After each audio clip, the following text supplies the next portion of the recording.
You are listening to I Am Refocused Radio with your host, Shamaya Reed.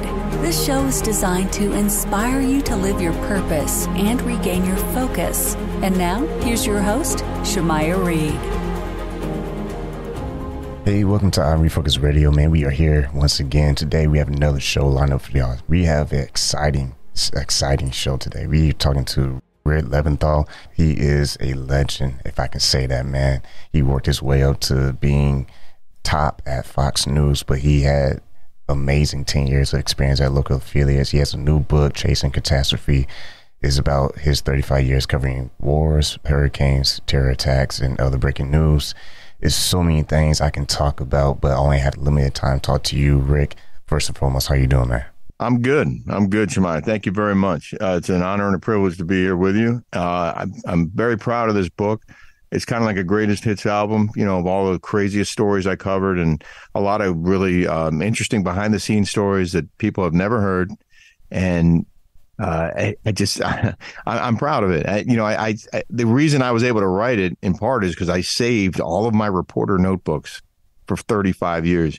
And my wife was going nuts because, you know, I was taking up all this room with all these notebooks. But without them, I would have had a lot of holes in my memory. But because I had them, I had the detailed notes, old scripts and live shots and conversations and observations I made on those days decades ago. And I was able to transcribe them into the pages of this book, Chasing Catastrophe. And once again, talking to Rick Leventhal. When you look back at your career, because like I said, you started 10 years with local affiliates, but even before that, you have an amazing story of your hard work and just adversity with school, working, you know, different jobs, but you really just overcame all of that and you got to where you are today. Can you touch on that a little bit for the audience? Yeah, I mean, I hope that this can help people because we all get lost from time to time. And I was a mess when I was a teenager and a young adult. I dropped out of college twice. I had a GPA of 0.27, and I was hanging and finishing sheetrock for a couple years. I worked in bars as a doorman. Anyone can achieve almost anything if they're dedicated to it and put their mind to it. And I hope that my story can help inspire others to chase those dreams and to maybe live their best life. And when you talk about in the book some of the major stories that you were able to cover in your career, I mean, 9/11, that was just, from your perspective, that was just amazing details from you, and you being able to talk to people like on the fly and take us back to those moments. What was it like going all in as far as doing your job, but also doing it flawlessly as far as like getting the most important stories of that time in that space? You raise a really important point, Shemaya, because that was by far the most challenging assignment I ever had.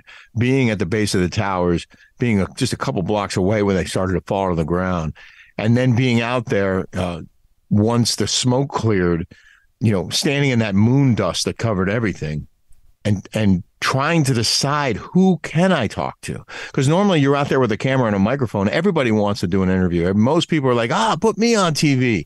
Not on 9/11, okay?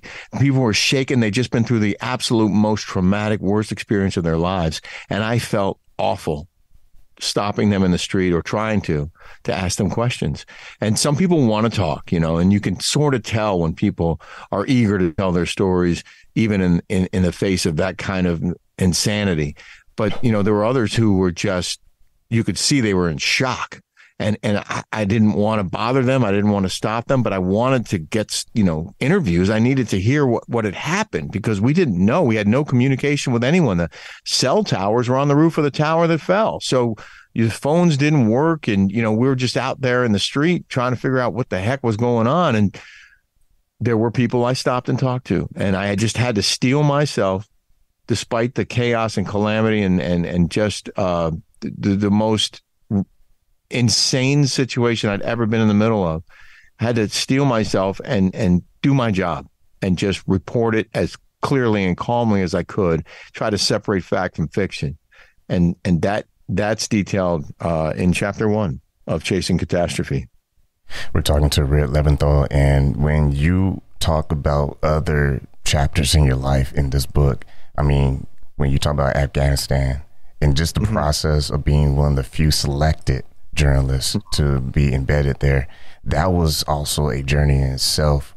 Were you at times just keeping yourself reminded that you had to kind of get through the process? What was going through your mind as you were going through these different spots in your journey? I had my hand up to go to Afghanistan right after 9/11 because I was mad, you know, I couldn't fight, but I could cover the guys doing the fighting, the men and women who were serving our country by going over there. So I put my hand up and they picked me, and I went to Afghanistan, and I went back several times, and I went to Iraq in 2003 and went back there several times, because to me, it was the epitome of reporting was war reporting, and being able to tell their stories, I thought was really, really important. And it was also, really dangerous. But I did have a lot of Marines at my back, and we drove into a firefight, which is detailed in the book, that went on for 45 minutes. The entire battalion came in under attack. And, you know, that was one of those times when I thought, I might die. You don't know if an RPG is going to come out of nowhere and strike your vehicle and blow you up. You know, it could have happened. Thank God it didn't. I mean, there were no Marines hurt beyond like a graze wound that night, but they killed dozens of mujahideen, dozens of fighters. But, you know, it's just every day was an adventure, and some days were really quiet, and some days were really, really long and hectic and dangerous.